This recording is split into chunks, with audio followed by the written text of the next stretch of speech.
steering, suspension, tyres and more. Today we're down at Treadworx to answer the big questions. Can you run 33s on a Hilux? Oh, stop it. Stop it. We'll be covering both IFS and solid axle four-wheel drives, showing you what to look for, how to make it perform better, and what commonly goes wrong. This is Mechanic Dan's Workshop Masterclass. Welcome back to another episode of Aussie Arovos. Today we're going to be covering a few things you should be checking on your vehicle, your four-wheel drive more specifically, before you go on those long trips. Now, we're not only going to cover live axle cars, we're also going to cover independent fronts and leaf-sprung vehicles, so stick around if you want to see anything on your IFS car. Now, I could go on about this and get some of it right and probably some of it wrong, but we're here to see the real expert. We've got Nathan, we're down at Treadworx, and he's going to show us if there's anything on this thing I've missed. We're doing a vehicle inspection. You know, as a Fulcrum agent, we do it free of charge. One of the first things we're going to do now that we've got Dan's car up in the air is check the wheel bearings. So pretty straightforward, normally just a bit of pressure up and down. You'll find straight away that you'll have a little bit of a clunk and you can feel the free play up and down if you've got some bearing issues. Most of the solid front end stuff is pretty common. The way the bearings are retained in there, they do tend to back off, particularly when you've got 33 and above inch tyres. So. Yeah, being that I just did them, I was really hoping you didn't find anything today. I was kind of hoping they were really loose, just to, you know, sort of give us something to do, but yeah. No, so, and then once we've sort of done that, normally we take the wheels off, but in this instance, Dan's done all the brakes and everything in previous episodes, so we'll just sort of jump into getting underneath it and checking the crucial sort of steering components and whatnot. All right, so the next thing that we sort of typically checking is your drag link or connecting rod, or, you know, there's a million names for these things. You can get into a big debate about that, as well as the tie rod in the back. Specifically the joints here. Normally what we do is sort of just push up and down on them. They are sort of a press fit knuckle. So if there is slop in them, you can normally push them up and down. The other thing is too, you want to check that there's actually resistance when you twist it. So that's pretty reasonable. If you find yourself, even though you can't get any play out of it, obviously you can't simulate road force, but if it's flicking back and forth really, really easy, there's a good chance it's just at the end of its life and it's worthwhile getting rid of it, because a crucial difference with the solid front end stuff is that if something is amiss, you go into that sort of death wobble, sort of quite dangerous sort of territory with it. So, and that's, yeah, that drag link is, when you think about it, one of the main components. If that fails, there is nothing connecting your steering wheel to your wheels. So it is, yeah. Yeah. It's important. Yeah. So, I mean, look, with the death wobbles too, if this is an issue that you're having, a big culprit is the panhard. That's obviously stopping the movement from side to side. My definition of the death wobbles is basically when you've got worn components or multiple worn components, the car can then, the wheels can flick in and out of that sort of dead zone where it's not, the slop, where it's not really connected to anything. And that's why it's very hard to control, or it's virtually uncontrollable when it starts to do it. And I've had it done to myself with a trailer on a freeway, and it's not much fun. So yeah, worthwhile really going through this stuff. The key elements, like I said, is these ends, the tie rod ends at the back, and then you've got your panhard bushes at either end, radius arm bushes at the diff, and then at the chassis end. So, as well as the sway bar stuff, it's fairly straightforward. There's not a heap of components. You can check all through this stuff pretty easy. Normally the weapon of choice is a solid pry bar, sort of getting in and just making sure. These ones obviously have been replaced with some Super Pro ones, so they're quite nice and sturdy. Just getting behind things and giving it a bit of a flick. Just not really anything wanting to move there, so that's all pretty solid. Same with the radius arms. There's not a lot of sideways movement. They were done when we did the lift as well. So. Yeah, right, yep. So in the case of rubber stuff, if it's been quite old, when you flex it, you'll get a big amount of flex, and you'll see either a bit of a gap where the crush tube is in the middle, where there's slop, and you'll also get signs that the rubber's old and decayed, where you get hairline cracks in it. So that's obviously a good sign that the bush is on the way out or done. That panhard bush at that end was cooked because it was a rubber bush and the power steering box was leaking right above it. So just constantly covered in power steering fluid, which is just obviously not great for any of those sort of components either. So that had broken it down.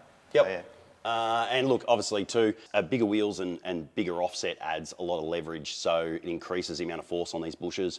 And so when it comes to that, a bigger bore upgraded steering dampener goes a long way to keeping a lot of play out of it. Yeah, yeah, just keeping it sort of nice and solid on the road. So Yeah, so like there's a good amount of resistance there. In these instances, be mindful that if you have grease nipples, you're going to get a lot longer out of your joints if you make sure they're greased, and that's a good idea to do it before a long trip, you know, especially just keep the water out of any of the joints and things like that. So they're nice. The sway bars normally just give them a bit of a flex just to make sure that there's no sort of gaps between the D bushes, and then obviously the ends, these are nice and new, they've been replaced.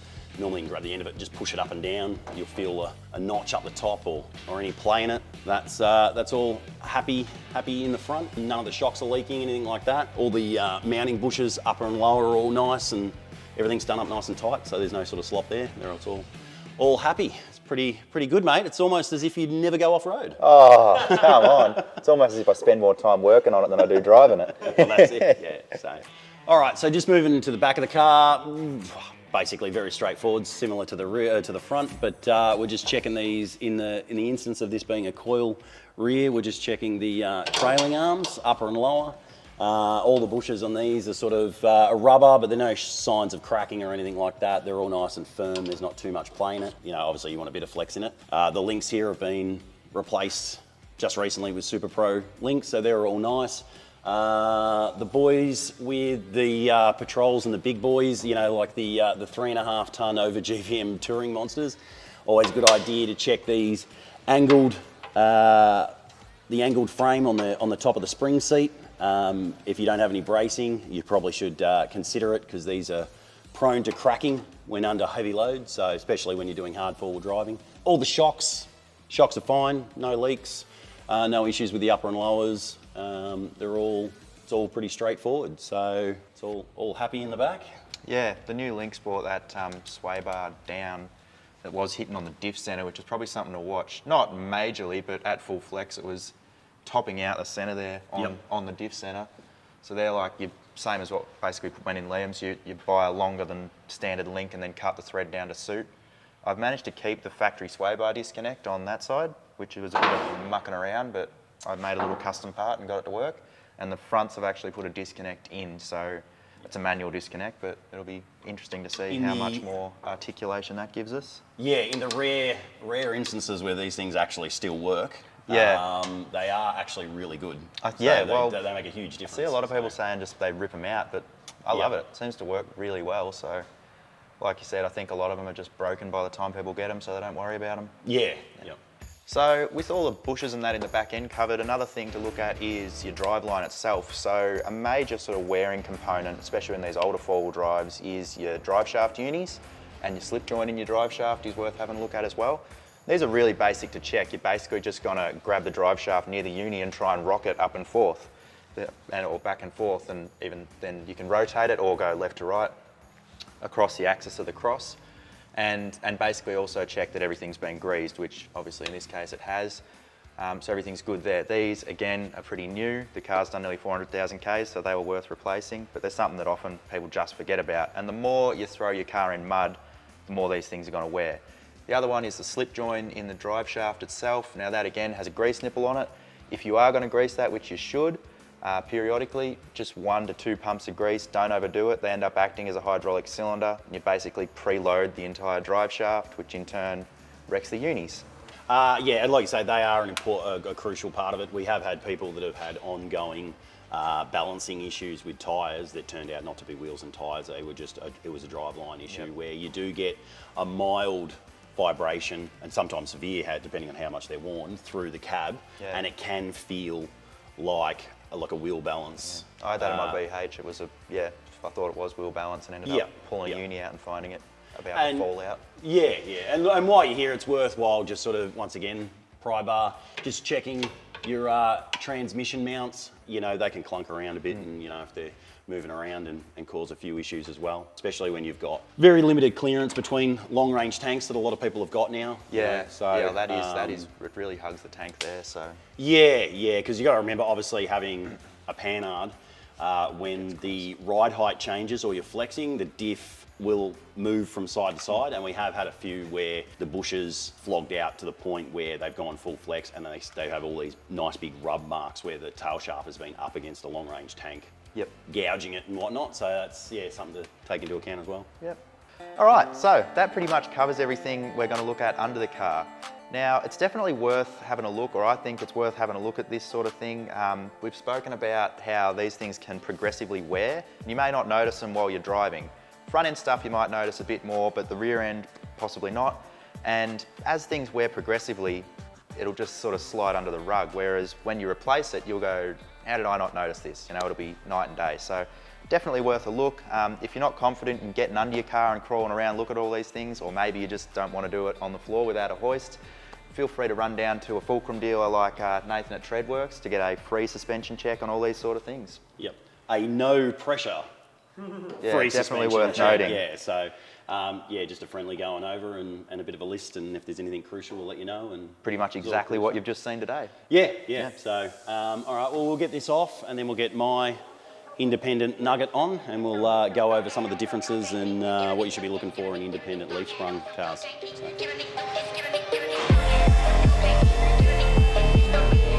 All right, so now I've got my Hilux on the hoist to sort of demonstrate the differences in the suspension. Just want to note that with this N70 Hilux, you find that it is very comparable to most modern dual cabs with the leaf sprung in the back and the McPherson strut, front independent suspension. So Yeah, I'm going to shut my mouth and let Nathan take the reins on this one, because I'm not modern enough to understand IFS things. Everything I have is either live axle or the Nav's IFS, but it's torsion bar, which is the best suspension you can get. super travel. Yeah, Excellent. heaps. Yep. Okay, so in this instance, we're just, once again, just checking the wheel bearings. You get a lot less issues with these because these are a press fit sealed sort of bearings, so they're non-adjustable. So the good thing is they tend not to knock themselves out of adjustment, but if you do have play, it will be a replacement, not any sort of adjustment. So no play up and down on that. The left to right, obviously that's sturdy. I've recently replaced a couple of rack ends. So the knuckles that you have here is the tie rod end, and this is your rack end. Behind this boot is also a similar knuckle.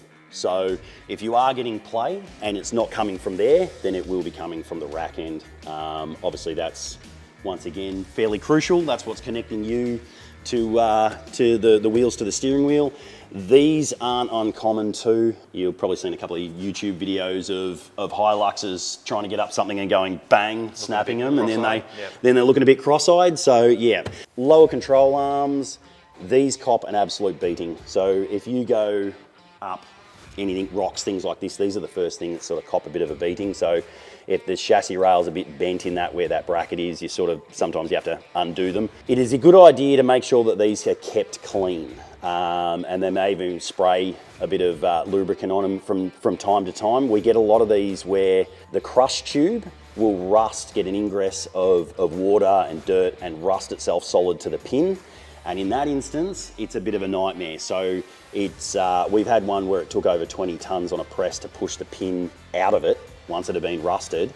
And in order to get the arm out, we had to run a recip saw down either side of it, which is, it's a real pain in the bum. So that's worth mentioning. That's probably more so the Hiluxes. It just seems to be low-hanging fruit.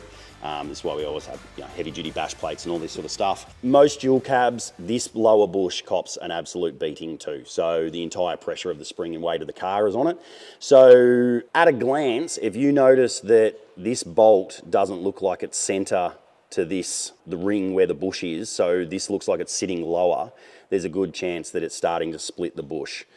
Once again, you can just get a pry bar in there, and if you can sort of lift that up and there's free play, that's sort of a bit of an issue in itself. So the biggest difference obviously with the independent is if you've got an exposed CV shaft and everything like that. So these things aren't as strong as the solid front end stuff. So you want to make sure that your boots are in good nick and that all your grease is on the inside, because if your grease is on the outside, it means that it's also getting dirt in there and it'll be grinding away. That's wear and tear. It's more likely to snap and break, and I've had that done on tracks. It's not much fun to be pulling CVs out on the side of tracks.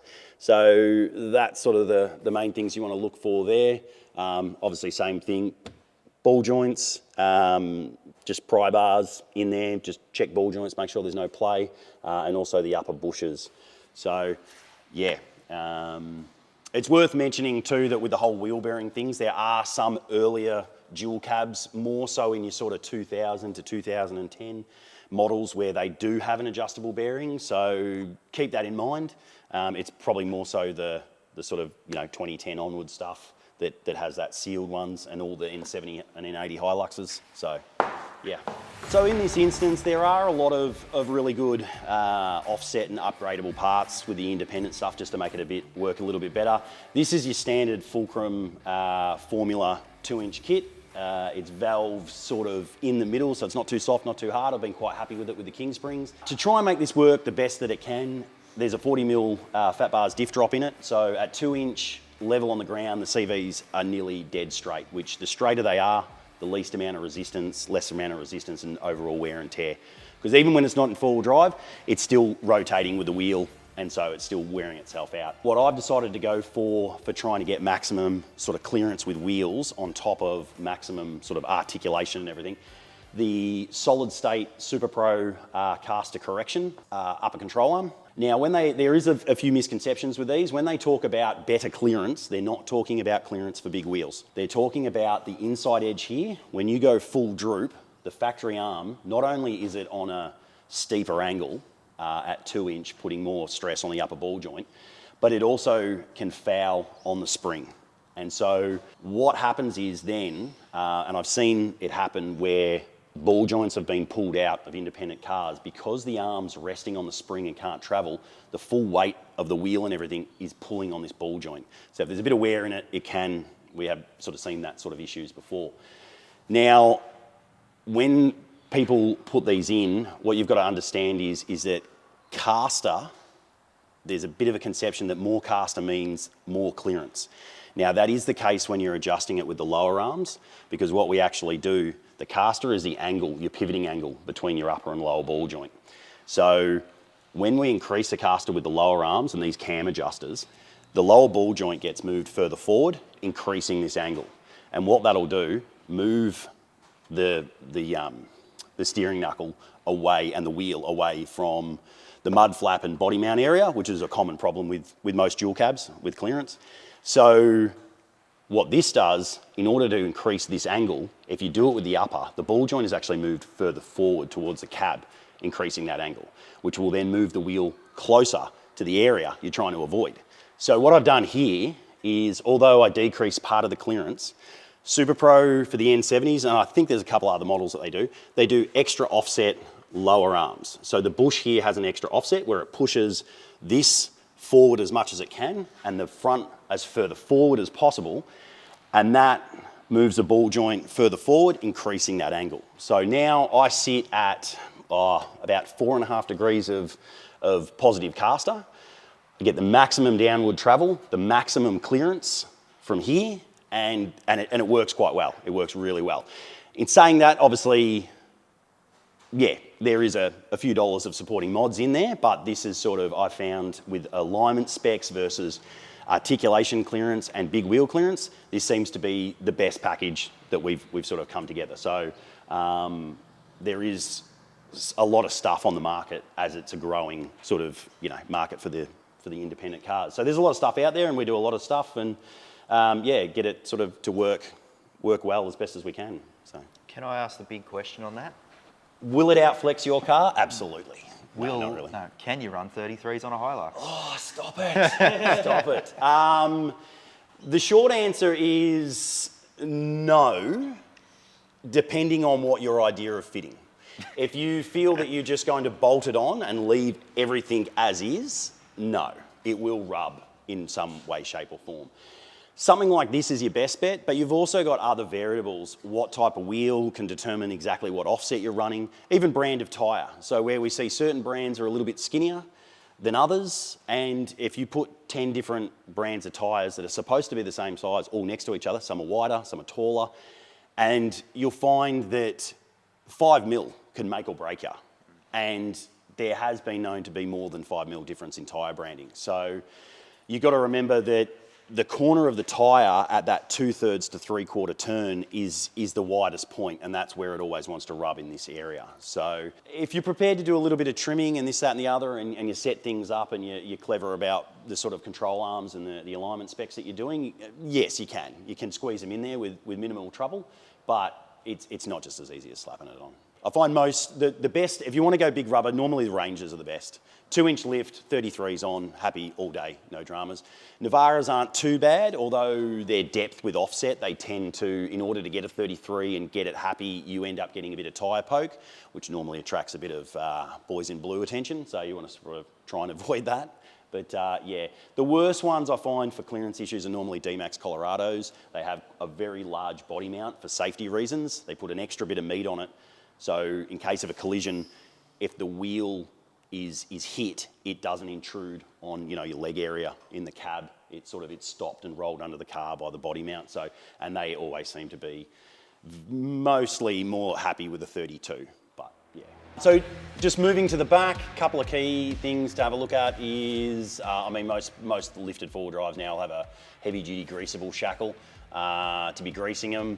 The grease that should be used, particularly if you're running like a polyurethane bush, should be like a white synthetic grease, because some of the petroleum-based ones can actually eat at them a little bit. So just keep that in mind. Don't just put anything in them. Your pry bar, just check these. Obviously, you've got bushes in the uppers and lowers. Also at the front, you've got the eye bushes. Same sort of thing.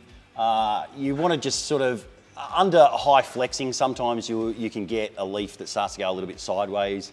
If you back off your U-bolts a little bit, you can sort of normally knock them over, because sometimes they will rub on these U-brackets, cause a bit of squeaking. We get a little bit of that where we just do a little bit of adjustment sometimes where they squeak, and it does get annoying. So shocks, just check for leaking, bushes, same, all similar sort of stuff. The main thing is, obviously just those bushes at either end of the leaf spring. If your leaf is fitted with slipper pads, make sure they're just sitting in correctly. Sometimes they'll jump out and sit a bit funny, and they'll definitely start squeaking if the slipper pad exits. So we always check them after 1,000 Ks after a lift kit, but we torque the U-bolts. It's not a bad idea just to run a breaker bar or something through it, just make sure that they're quite snug. If you check your owner's manual, you find normally between 120 to 140 Newton meters is generally the factory specs for one of these. You'd be surprised how common it is for someone to come in complaining of a clunk in the back and find out that their diff is barely attached. When replacing these, I highly recommend a bit of Loctite as well. We always chuck a bit of medium strength Loctite on them, so that even if they do back off as the spring compresses, being a new one, nothing will walk off, none of the nuts will walk off or anything like that. So, and then you've obviously just got your sort of your general inspections of brake lines and things like that, make sure that nothing's sort of getting in the way, and yeah. It's a pretty basic thing, the old leaf spring. And then as far as checks go, probably refer to what we were talking about before with Dan's car, things like MP300s that have got a coil arse end.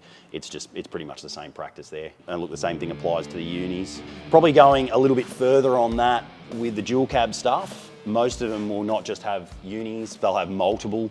So they have this, what is referred to as the centre bearing. You want to make sure that there's no excessive knocking around or play in those, because they'll get quite noisy and cause driveline vibration. If you are getting some driveline vibration, there's certain cars that are prone to it, things like PX series Rangers and things. Normally when we do a fulcrum kit, it will automatically come with an adjustment kit where we use a series of like washers and shims to drop it, so that you're sharing the increased angle now that it's lifted between all the unis, not just the back ones. So yeah. All right, so just on a separate thing of just tyre checks, it can be a little bit hard to do while they're on the car, because obviously you want to check both sides. One of the most crucial things is sidewall damage. Obviously there are steel bands and nylon and polyester that are moulded into it so that the tyre holds a shape. So any big like slashes or chunks taken out where you can actually see like little white bits, which are normally the bands in the sidewall, that's pretty much, as far as tyre shops go, that's a no-go for repair, anything sidewall related. As you can see, every time it goes round, this is the part of the tyre that's working the hardest. It's got the most sort of load on it, as well as doing the most amount of flexing. So the sidewall normally heats up the most. So you want to make sure that you've got no tyre separations, which normally show itself in a big egg, where the rubber's being forced away, normally from like potholes, hitting potholes and stuff, which is not hard to do in the Yarra Valley at the moment. Any big chunks or slashes in it, you just, you want to get them checked or looked at, nails and things. We do a puncture repair. Generally a puncture repair, the way we do it, we take the tyre off, put a plug patch from the inside.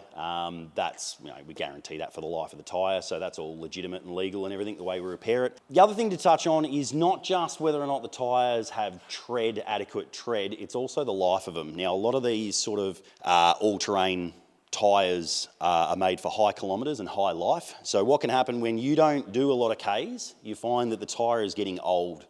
Now, rubber, pretty much from the minute it's moulded, will start deteriorating. So the main things is heat cycling, so getting hot and cold being run on the vehicle, and UV exposure from just being outside. So most manufacturers will sort of give about a 5 to 6 year life expectancy on the compounds before they really start getting hard. Now, if you have a good look at this one, this is what you want to start looking at. When you get hairline cracks around the lug edges, that's a sign that the rubber has gone really hard and the weight of the vehicle is forcing this rubber to move when it really doesn't want to, and then we start getting these hairline cracks. So that's a good sign that the tyre, regardless of tread depth, is due to be replaced.